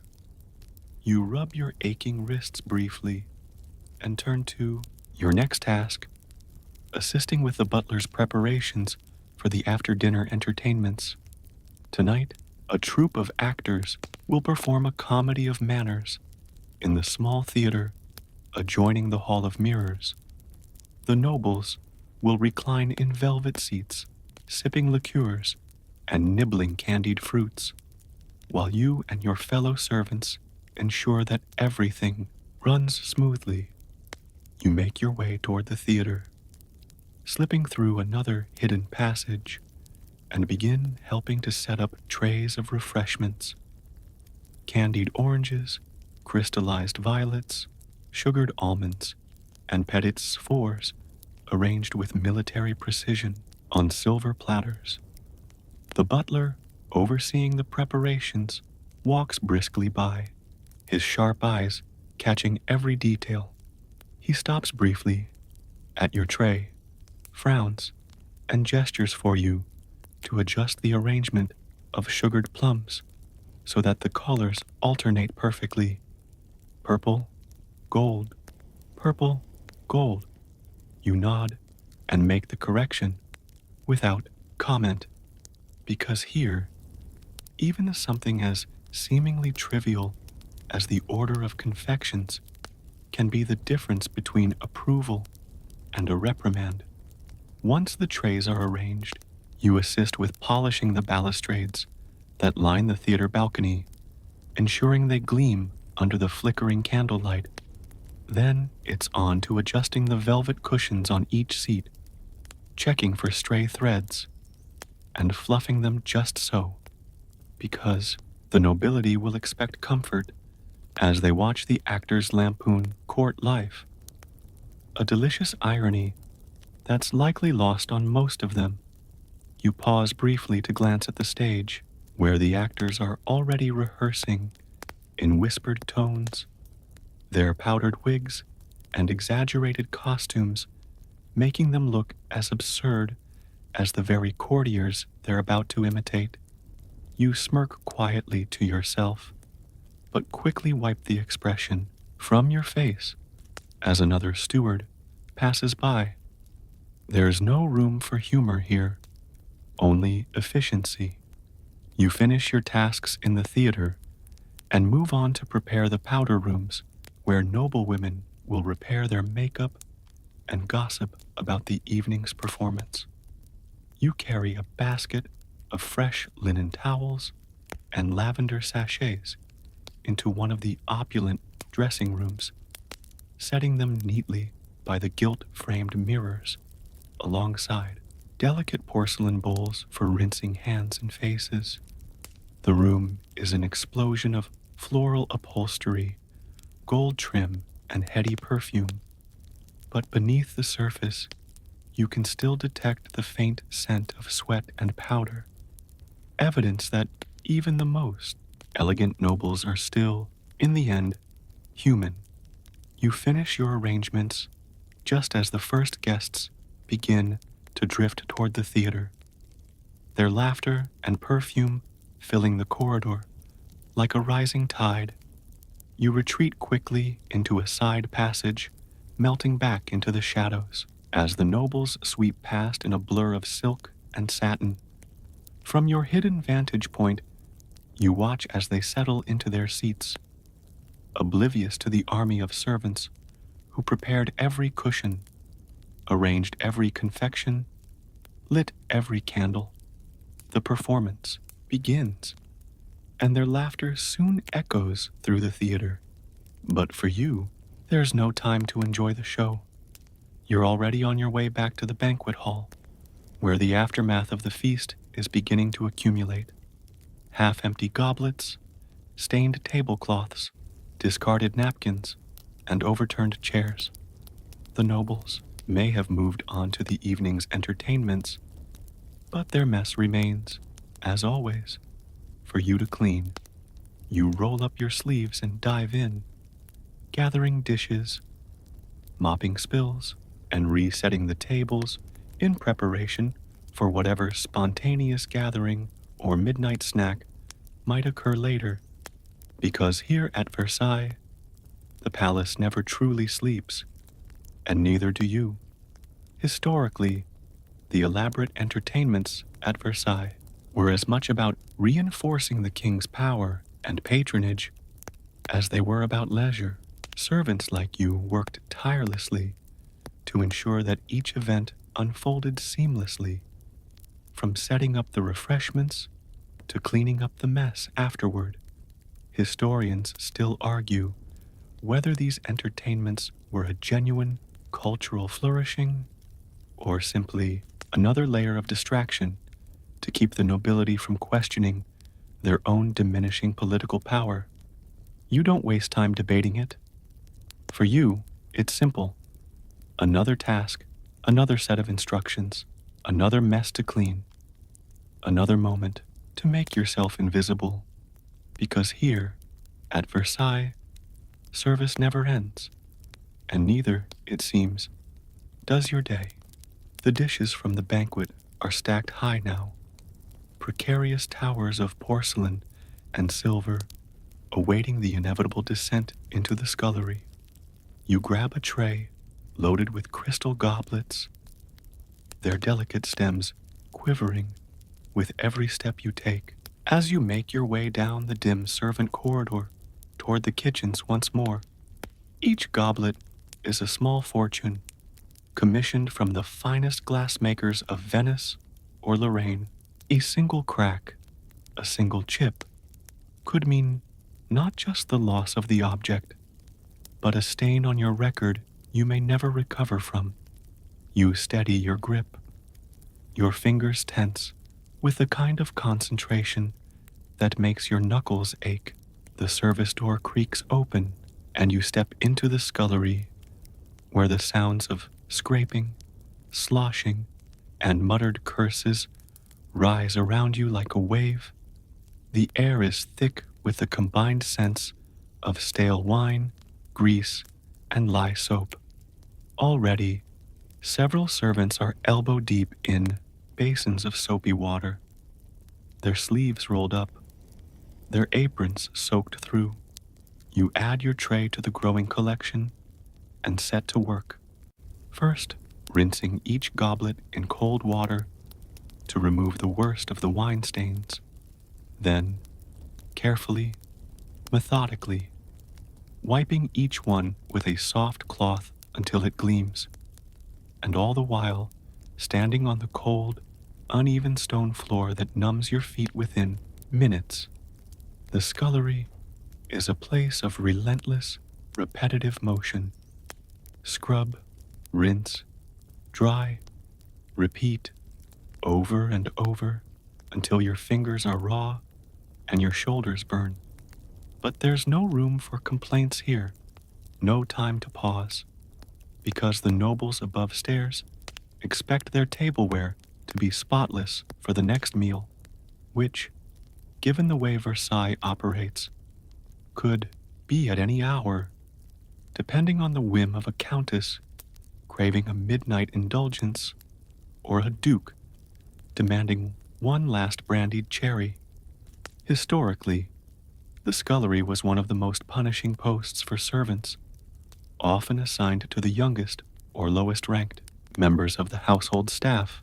The endless labor of cleaning and maintaining the palace's immense collection of dishes, utensils, and cookware was essential, yet almost always invisible to the court above. Historians still argue whether these roles were seen as stepping stones to better positions or as dead ends within the palace hierarchy. You suspect the answer depends mostly on luck and who's willing to notice your work. You finish the last goblet and move on to a stack of silver serving trays, their surfaces dulled by the residue of roast meats and sauces. You scrub each one until the intricate engravings, floral patterns, royal crests, mythological scenes emerge again from beneath the grime.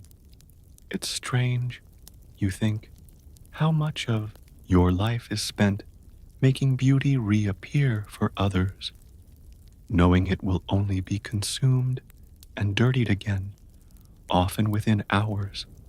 But that's the rhythm of Versailles: creation, consumption, destruction, and then you, down here, quietly restoring it all to order again. You set the cleaned trays on the drying rack and wipe your hands on your apron. Though it does little good, the fabric is already so damp it might as well be another layer of skin. Another steward appears in the doorway, barking out instructions for fresh water to be brought up to the noble suites for their evening ablutions. Without hesitation, you grab an empty copper pitcher and make your way to the well in the courtyard. The night air is cold now, and you pull your shawl tighter around your shoulders as you step outside into the dimly lit space. The moon hangs low over the palace, casting long, distorted shadows across the perfectly manicured hedges and gravel paths. For a brief moment, you pause by the fountain, its trickling water the only sound cutting through the stillness of the night. The palace looks serene from here, its windows glowing softly with candlelight, its marble facade gleaming under the moon. But you know better. Behind every one of those windows is a mess, a need, a demand, waiting for someone like you to fulfill it. You draw the water from the well, the rope creaking as you haul up the heavy bucket, then pour it carefully into the pitcher, watching your reflection ripple in the surface. It's strange how little you recognize yourself these days. The dark circles beneath your eyes, the chapped hands, the perpetual stoop in your posture from years of bending, lifting, scrubbing. You carry the filled pitcher back through the courtyard, the weight of it pressing into your hip with every step, and make your way up the servant staircase to the noble suite you've been assigned. At the door, you knock softly before entering, then set the pitcher down by the washstand, where it will be waiting when the noble decides they wish to freshen up before bed.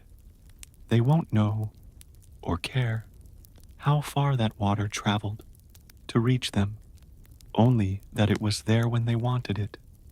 You slip out quietly, your task complete, and head back down the stairs, already anticipating the next request that will soon come, because it always does. On your way back to the scullery, you pass the linen room, where another group of servants is busy sorting through heaps of laundry, lace, collars that must be delicately hand-washed, silk gowns to be brushed free of powder and perfume, stockings to be darned, shirts to be restarched. The air in there is thick with the scent of starch and lavender, used to ward off the moths that would otherwise make short work of these delicate, expensive garments. You pause briefly to help fold a freshly pressed tablecloth, your fingers moving quickly over the fine damask, ensuring there are no wrinkles before it's packed away. It's another invisible task in a palace built entirely on invisible tasks, each one essential to maintaining the illusion of effortless elegance, but none of them glamorous, none of them noticed.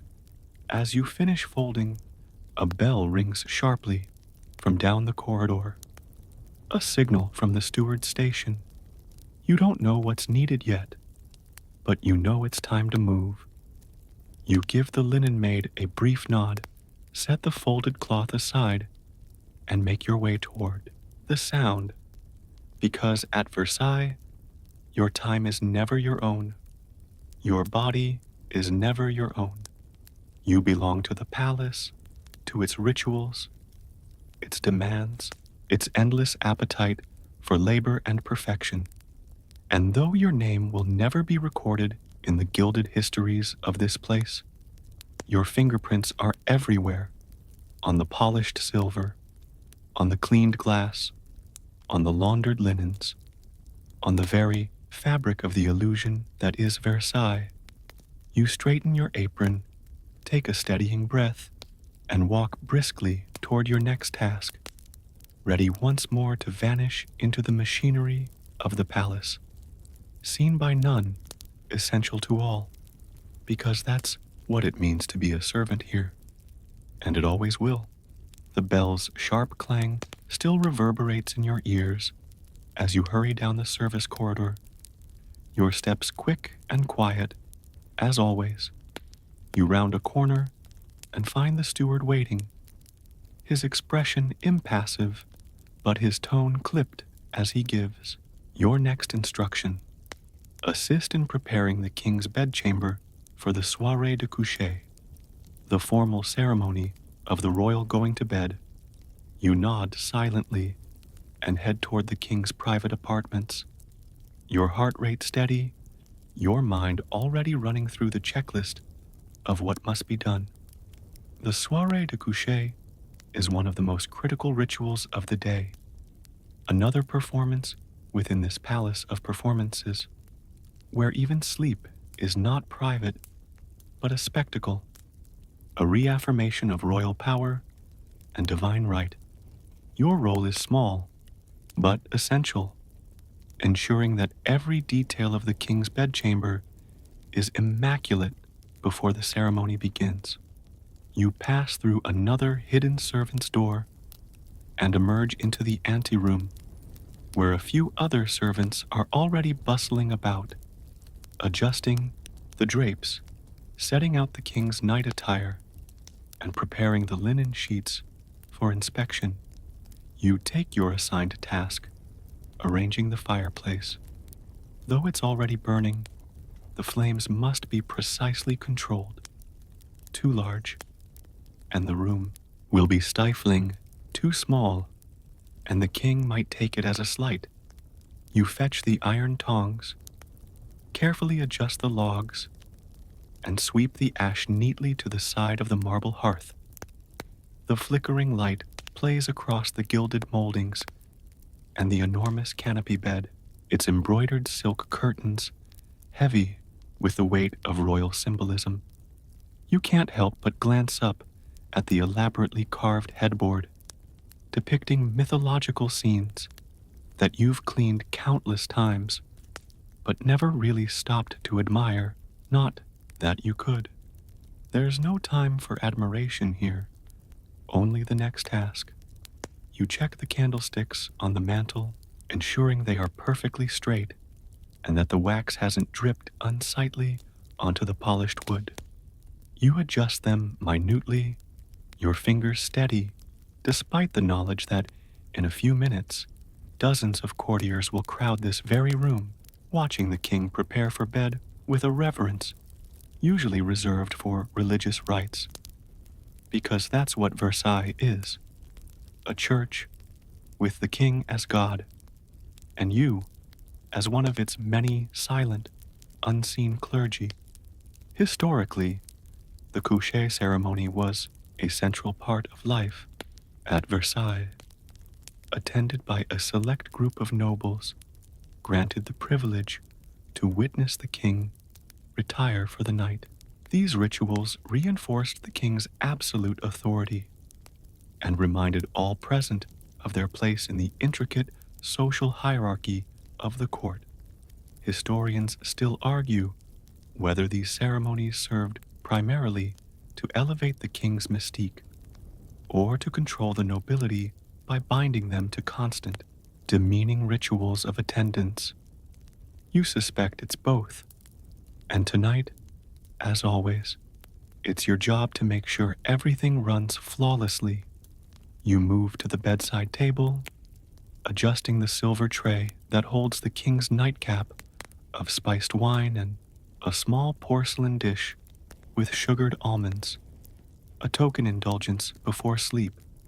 The linens have already been inspected and approved, but you smooth them one final time, your hands running over the crisp damask, ensuring there are no wrinkles, no stray threads, because perfection is not just expected, it is demanded.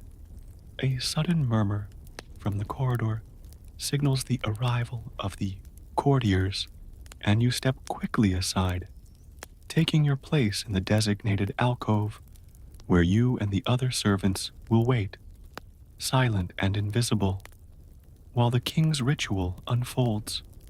Moments later, the royal entourage enters, noblemen in embroidered coats, their faces powdered and impassive, and ladies in shimmering gowns, trailing lace and brocade behind them like ripples on a pond.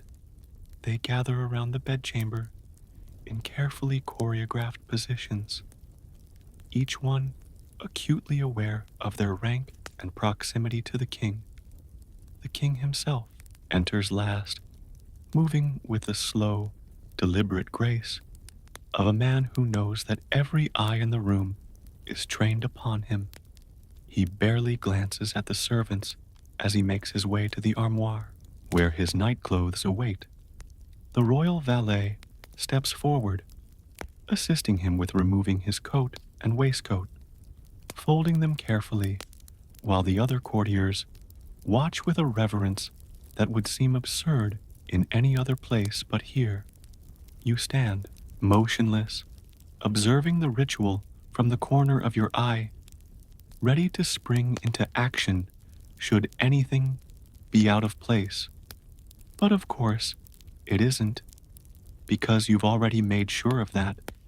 The valet helps the king into his silken nightshirt, then steps aside as the king moves toward the bed, seating himself briefly on the edge as he sips from the nightcap you set out minutes ago.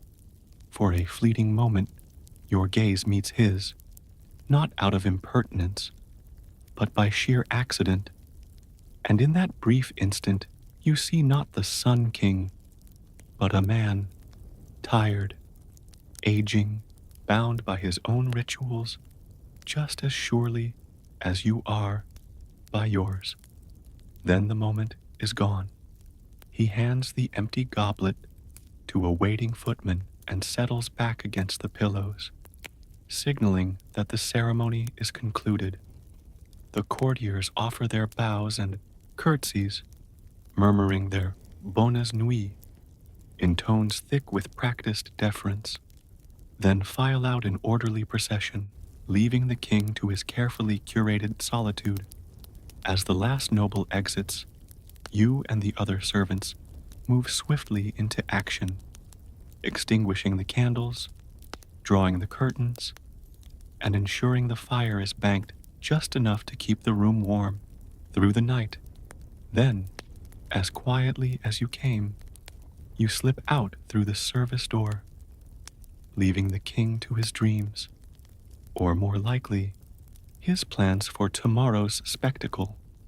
You exhale deeply as you step back into the service corridor, the air cooler and emptier, now that the day's most elaborate ritual is complete. But your work isn't over yet.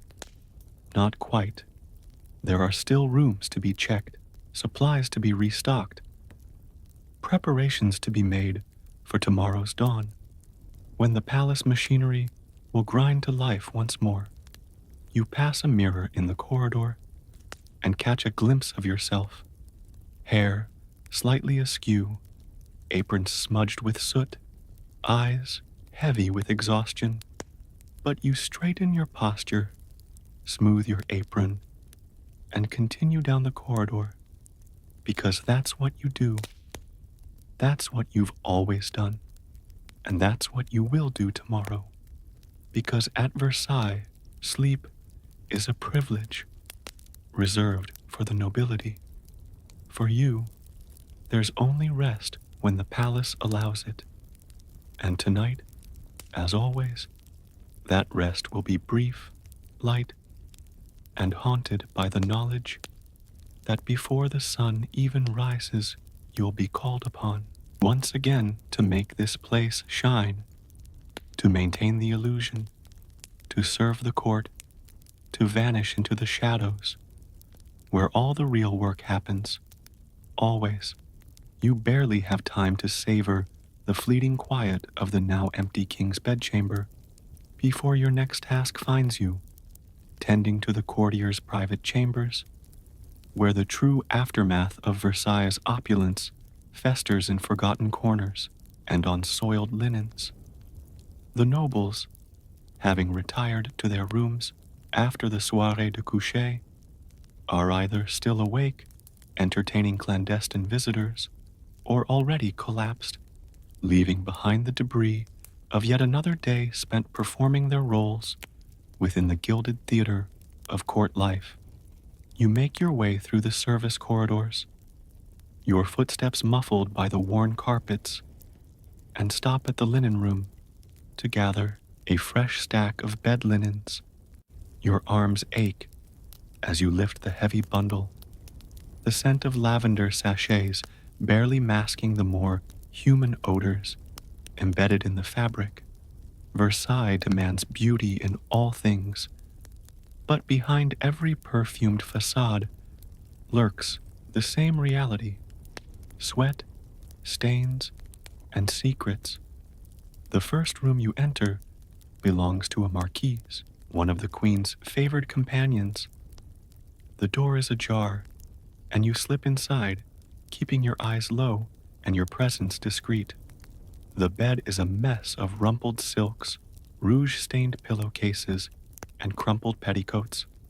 On the nearby vanity, a silver comb lies beside a spilled vial of rosewater, its scent sharp in the otherwise musty air. You set the clean linens on a chair and begin methodically stripping the bed, folding the soiled sheets into a tight bundle to be laundered later in the palace's vast wash house, a place you hope to avoid this week, given the blistering labor it entails. You smooth fresh sheets over the feather mattress, tucking the corners with practiced efficiency before fluffing the pillows and ensuring the coverlet drapes perfectly. Your movements are silent, deliberate, each one calculated to avoid waking the noblewoman, who, by the looks of the discarded wine goblet on the nightstand and the half-eaten macaron beside it, likely hosted company earlier in the evening. Historically, the private chambers of Versailles courtiers were often scenes of both intimacy and intrigue. where political alliances were forged as often as romantic liaisons. Servants like you were the silent witnesses to these encounters, privy to secrets you could never speak aloud. Historians still argue whether this closeness to power made servants complicit in the machinations of the court or simply victims of a system that used them as tools and discarded them without thought. You finish tidying the room and move on to the next, your arms heavy with the bundle of soiled linens. This time, it's the apartments of a viscount, notorious among the staff for his penchant for gambling and for never picking up after himself. Sure enough, as you step inside, you're greeted by the sharp odor of spilled brandy and the sight of playing cards scattered across the floor like autumn leaves. An ashtray overflows on the writing desk, its contents dusting the inkwell and covering the once pristine parchment with a fine gray film. You set the fresh linens down and begin gathering the cards first, stacking them neatly and placing them in their box before moving to dispose of the ashes. Then, as before, you strip the bed, wincing at the stains that will take hours to scrub clean. You try not to think about the servants in the laundry, their hands already raw from the day's work, who will soon add these to their endless piles. You finish making the bed, adjusting the damask canopy so it hangs evenly over the headboard, and then quickly sweep up the remaining ash and crumbs from the carpet before slipping out. The night stretches ahead, an endless procession of rooms, beds, and nobles who will never know or care about the labor that keeps their world pristine. You make your way to the servants' stairwell, descending to the lower levels where the laundry hampers are collected. You deposit the bundle of soiled linens into the designated bin, the weight of it falling from your arms with a muted thud. Then rub your sore shoulders briefly before heading to your next assignment, because there is always a next assignment.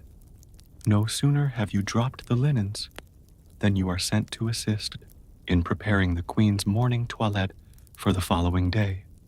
You head toward the Queen's apartments, this time accompanied by another servant carrying a tray of fresh toiletry items, soaps, perfumed oils, combs, and the delicate brushes used to apply the Queen's signature, white face powder, a concoction of lead and vinegar that you've watched applied 100 times and still can't fathom.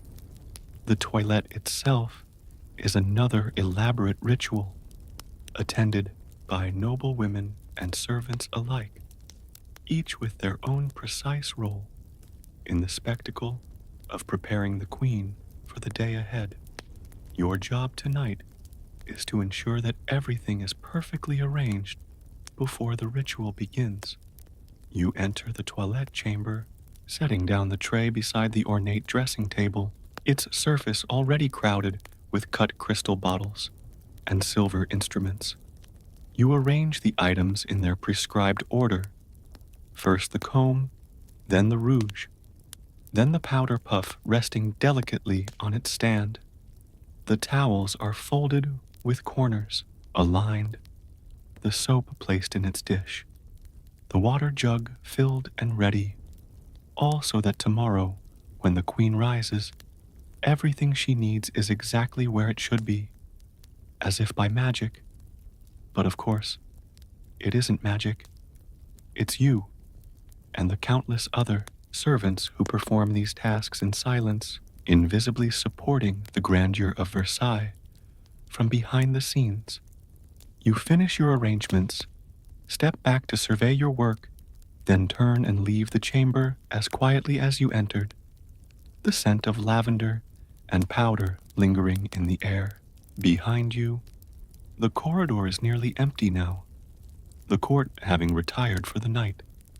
But there are still small signs of life: the distant murmur of footsteps, the faint flicker of candlelight from an open door, the soft rustle of mice in the walls. You return to the servants' quarters, your body heavy with fatigue, but your mind already turning to the final tasks of the night, checking that the fires are banked in the lesser chambers, ensuring that all doors are bolted, and reporting back to the steward for any last-minute instructions. It is well past midnight now, and the palace that appeared so lively and brilliant just hours ago has settled into a fragile, temporary stillness.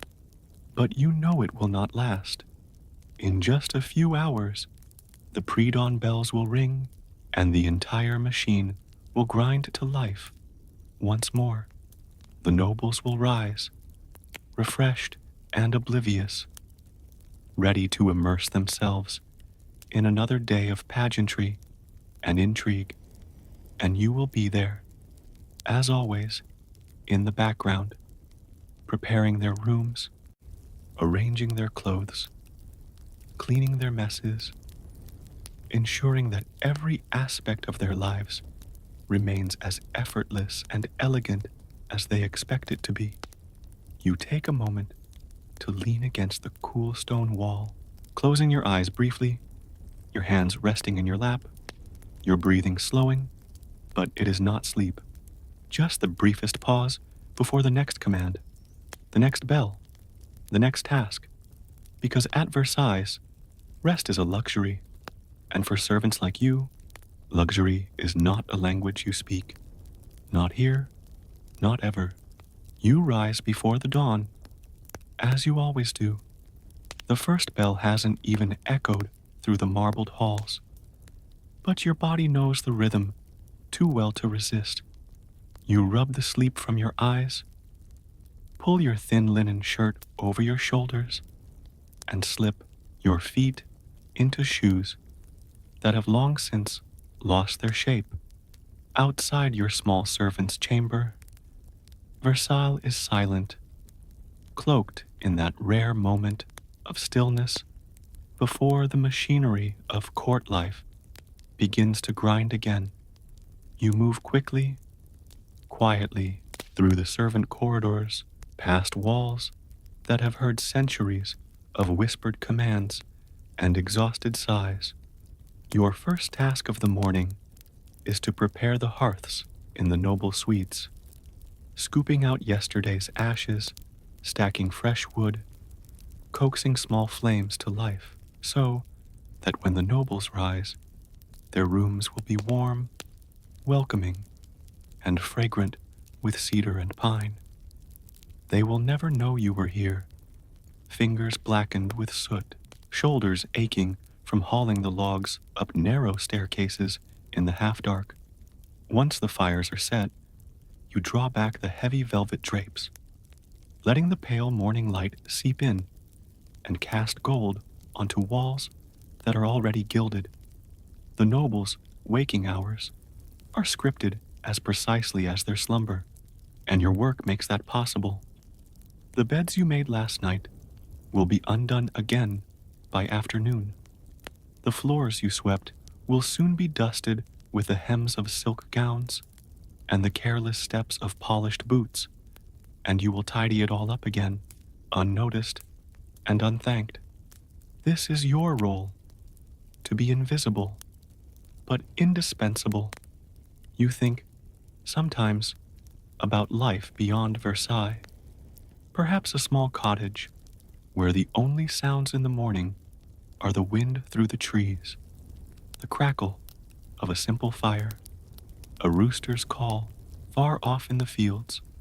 But here, the sounds are the relentless clicking of heels, the whispered intrigues behind fans, the clatter of goblets, the barked orders of stewards, and your own footsteps, soft and constant.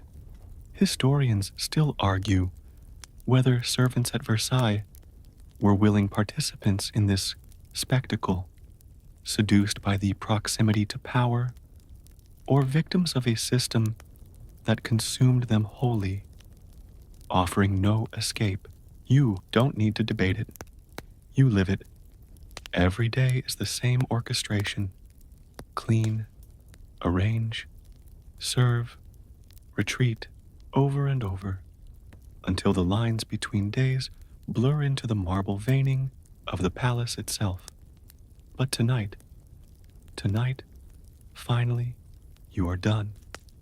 The last of the nobles has retreated to their bedchamber, the last candle extinguished in the hall of mirrors. The echoes of music, laughter, and hushed conspiracies fade into silence. You return to your small bed, tucked away in the servants' quarters, the stone walls cool against your skin, the straw mattress lumpy but familiar. You let out a long, slow breath. The ache in your back radiates all the way down your legs, but you are too tired to notice. Your eyes drift toward the ceiling beams, tracing the same cracks you've seen every night for years. And for a moment, just one, you allow yourself to imagine what it might feel like to be on the other side of those gilded doors, sleeping in linen sheets untouched by your own hands, in a room warmed by a fire you didn't build, but you shake the thought away, because here you belong to the shadows, to the gears of the palace, to the hands that make the spectacle function but are never part of it.